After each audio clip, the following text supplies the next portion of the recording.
The 1960s were a time of transformation in America, and Ford was right in the thick of it, driving innovation with the 1961 to 66 F-Series trucks.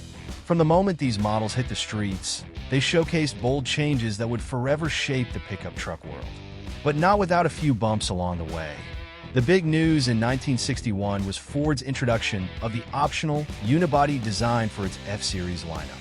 Inspired by the success of the Ranchero, this integrated cabin bed design aimed to offer a more streamlined look and improved utility.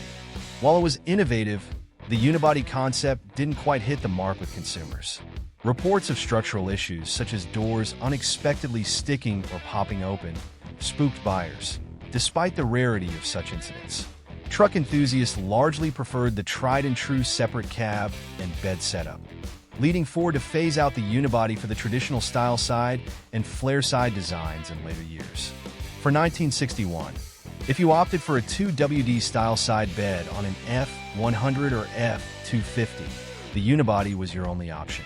However, flare side beds in 6 or 8-foot lengths remained available for those needing maximum cargo versatility. By 1962, Ford made another key adjustment, introducing a style side bed similar to the 57-60 models. This wrong bed, as it became known, borrowed earlier bed stampings but required modifications to fit the new truck frames. Though practical, its styling mismatch with the slick 61-64 F-Series cabs made it stand out in a less than flattering way. Ford addressed this in 1964 with a redesigned bed that seamlessly matched the updated truck aesthetics. Under the hood, the 1961 to 64 F-Series trucks featured engines like the 223 and 262 cubic inch mileage maker inline sixes and the reliable 292 Y-block V8. Then, in 1964, Ford stepped things up with the introduction of the powerful 352 FE Series engine, providing a new level of performance. By 1965 and 1966, the lineup expanded to include the standard 240 and optional 300 CD inline sixes, alongside the 352 V8, giving buyers a range of engines to suit both work and play. Arguably, the most revolutionary change came in 1965 with the debut of the twin I-beam front suspension, replacing the traditional front axle and leaf spring setup. This innovation delivered a smoother, car-like ride while maintaining the durability expected from a Ford truck. It set a new standard for comfort and handling in two-wheel drive pickups, becoming one of the most celebrated features of the F-Series.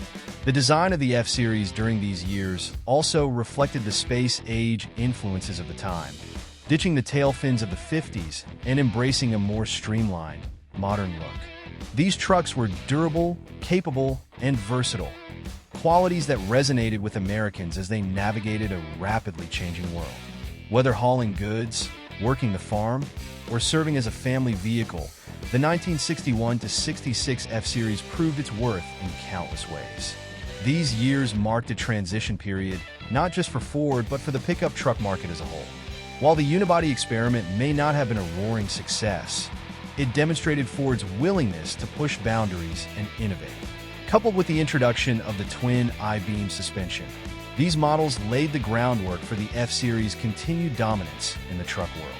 Whether you're an admirer of classic trucks or a fan of automotive history, the 1961 to 66 Ford F-Series remains a fascinating chapter in the evolution of the American pickup.